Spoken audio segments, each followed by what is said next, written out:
Hello and welcome to today's update.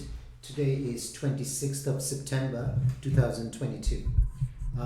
We'll start off with the hourly chart of S&P 500.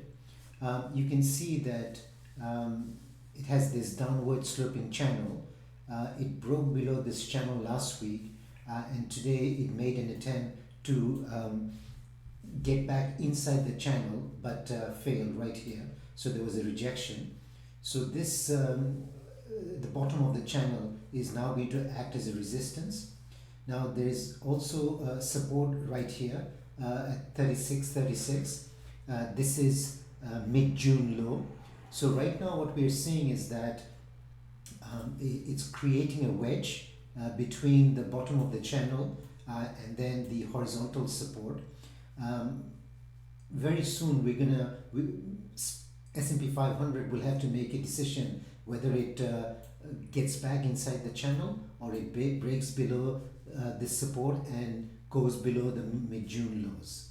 So if it goes below the mid-June low, it's possible that it can undercut and then have and can bounce back, only because it's been falling a lot.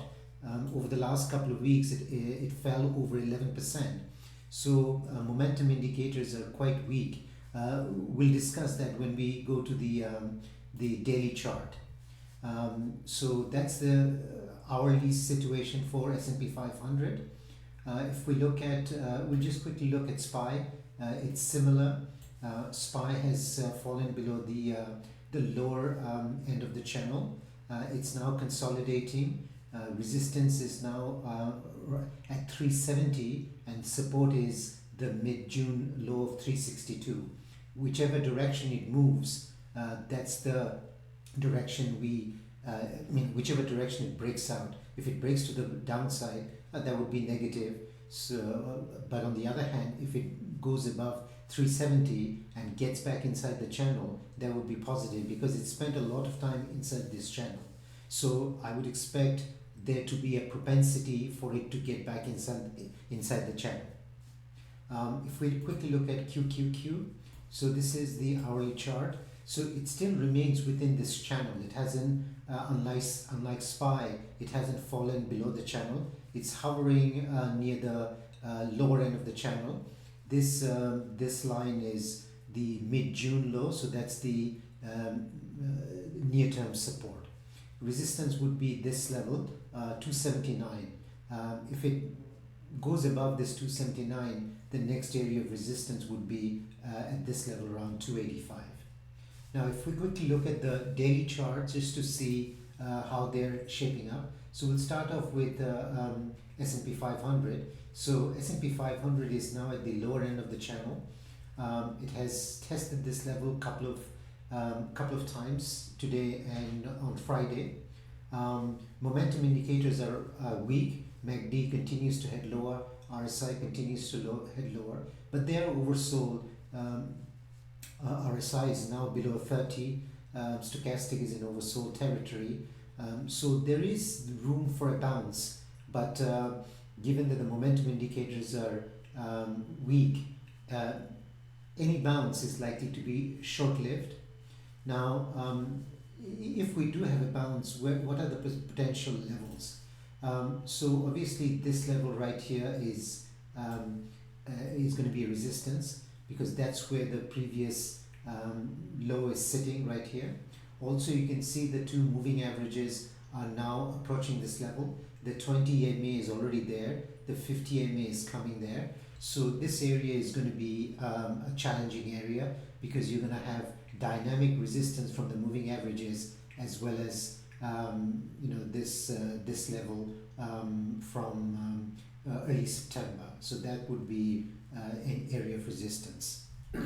If we look at SPY, the equivalent figure for SPY, the equivalent level for SPY would be around 388.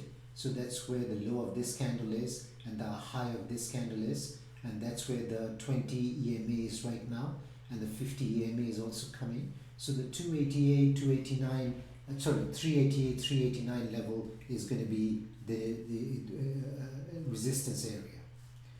If we look at QQQ on a daily, so the QQQ hasn't yet tested the bottom of the channel, or the mid-June, so it remains a little bit above the mid-June. The mid-June level is 269.28, so it closed at 274, so that's just 5 points above. I mean, it could very well test it tomorrow. Again, the momentum indicators are weak. MACD remains well below the zero line, and it's heading lower. RSI is oversold. It's below 30. Stochastic is also oversold. So if there is a bounce, the resistance would be at the midpoint of this channel, as also these moving averages will come into play. So they're heading towards that level. So so that level would be around 290. So 290 is going to be a resistance level for QQQ. If we now look at why the market has been selling off, that answer lies in what's happening in the bond market. So let's quickly have a look at the bond yields and see what they have been doing. So we'll start off with the Fed funds futures April 2023. That one actually lost 5 basis points. You see this red candle here. And also the March 2023, that also fell 4 basis points. The reason why these, the April and March Fed funds futures fell is because they're already at where the Fed expects the terminal rate to be. Federal Reserve said that the median terminal rate is around 4.64%, sometimes in the middle of 2023, and since they're already there, that's why they haven't moved. They haven't gone up. If we look at the 2-year, the 2-year was where the problem was. It rose 13 basis point at 434. Now, interestingly, 2-year is now above where the Federal Reserve expects the Fed funds rate to be by the end of December. Federal Reserve said that they expect the Fed funds rate to be around 4.25% by the end of this year. So right now it's already above that level. So that's quite interesting. But the biggest problem was the 10-year, because the 10-year just, it rose 24 basis points to close at 3.92. So that's basically what's causing the problem. It was up sharply, but given the fact that it was up 24 basis point, it's interesting to see that the market didn't go down as much. Nasdaq Composite, Nasdaq 100 lost 0.5%, whereas S&P 500 lost 1%. They could have gone down even more, but because they've been coming down quite a bit, that's why we didn't see a massive decline, especially when 10-year yield was up 23-24 basis points today. So this is a massive increase, and it's heading towards 4% level. So this is a concern. If it continues to rise, it could put additional pressure on stocks. The long end of the 30-year yield was up 14 basis points, so that's also rising. So it's because of these increases in the yield, market has been under pressure. So, and at the moment, there doesn't seem to be any signs of a slowdown. The 2-year continues to rise. As I said, it's already at where the Fed expects the year-end Fed funds rate to be. So we could see a slowdown in 2-year, but the 10-year is concerning. The 10-year just rose massively, 24 basis points. So we'll see what happens to them in coming sessions. Now, higher yield basically means strong US dollar. If you look at US dollar, it continues to rise. It rose another 1%. It's now at the top of this channel right here. So we'll see whether or not there is profit taking at this level. But it continues to rise. And it could be a problem because a lot of large companies, US companies, they have overseas operation, and when profits from those operations are converted back into US dollar, that would be lower. So there could be some FX charges for many of the companies that have overseas operations. So something to keep in mind. If we look at VIX, so VIX continued to rise. So it rose almost 8% today to close at 32.26. It's now getting up close to these previous highs around 35. So volatility remains very high. So which means that we could see a lot of swings in the stock market. If we look at oil, oil continues to head lower. There's now a concern that given what's happening in Europe, Europe is heading towards a recession. US is also likely to go into a recession, and that's likely to lower demand for crude oil. So that's why we're seeing oil continue to head lower. So it closed today at 76.39. So that's not looking good. It actually closed below this channel. Momentum indicators are weak. So even if there is a bounce, that bounce is unlikely to be, that's likely to be short-lived. Unless we see a pickup in momentum indicators, any bounce is going to be short-lived. Plus we have resistance right here, so we need to get back above 94, which would overcome this the upper end of the channel. So as long as this trend remains, the path of least resistance is down. If we look at some of the sectors quickly, so this is XLK, the technology ETF. So it's right at the June low right here. If this level is breached, then the next area of interest would be at the bottom of this channel.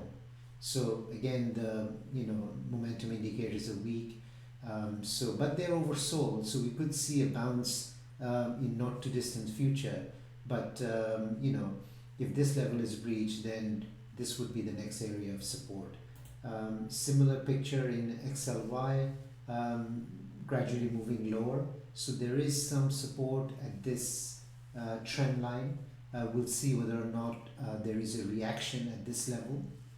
XLF, the financial, so continues to head lower. So it's now at this bottom of this channel. So we'll see whether or not there is a reaction. But momentum indicators are all negative. But there is some support. We'll see whether or not the bulls are able to push it higher. If we look at some of the individual stocks, we'll start with Tesla. So Tesla remains within this channel. So the lower end of this channel is around 266. So it was unchanged pretty much for today. It traded mostly higher, but towards the end gave back most of the gain. If this level is breached, the bottom, there is additional support around 256. Resistance would be at the middle of this channel and then to the top of the channel. It's basically going sideways. So we'll see whether or not it wants to go lower or move higher and go above the upper end of the channel. At some point, it would have to come out of this trading range. So we'll see which way it moves. Apple has support right here. So it tested this level, bottom of this line, a couple of times last week. So we'll see whether or not this level is held. There is also this downtrend line. So it's now creating this wedge. If the support is breached right here, the next level would be around 142. Apple is a key company. So if this support is breached, that's likely to put pressure on the overall technology sector. So it's important that it holds this level. Overcoming this downtrend would be positive. There would be first positive sign in a while. Microsoft. So Microsoft was almost pretty much unchanged. It has closed below the mid-June low. So the bottom, it's trading inside this channel now. The bottom of this channel is right here, which is around 225-ish. If there is additional decline, so that might be an area where we could see some reaction. But overall, it's moving lower within this downward sloping channel. If we look at Nvidia, so Nvidia again is moving. It's got this channel that it's trading within. So it's coming up to the bottom of this channel. You can see that there were several reactions at the bottom of this channel. So there could be some reaction here as well. So we'll see.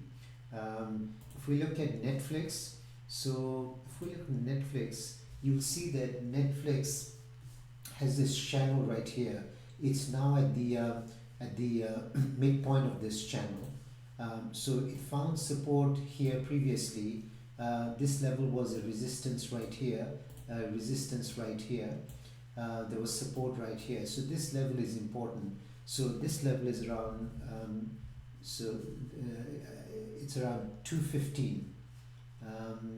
It's around 216, 217 area. So it needs to hold this level. If this level is breached, the next area of support would be right around here, which is around 200, which is, if I just have a quick look at it, it's around 195. So that's the next area of support. And then finally the bottom of the channel. So let's see how it deals with it in the middle of the channel. If it can bounce at this level, that would be positive. And resistance would be at the upper end of the channel. There's a big gap right here. Not sure that it's going to close all the entire gap, but there is a big gap that is waiting to be filled. And finally, we'll have a look at Meta. So Meta, we've got this channel right here. It continues to move lower. The bottom of the channel is around 124. So we'll see whether or not there is any reaction, because there was previous reaction here. There was previous reaction here. There was reaction right here. So we'll see if it gets to this level, whether or not there is a reaction or not. Well, that's all for today. Thank you very much for watching the video.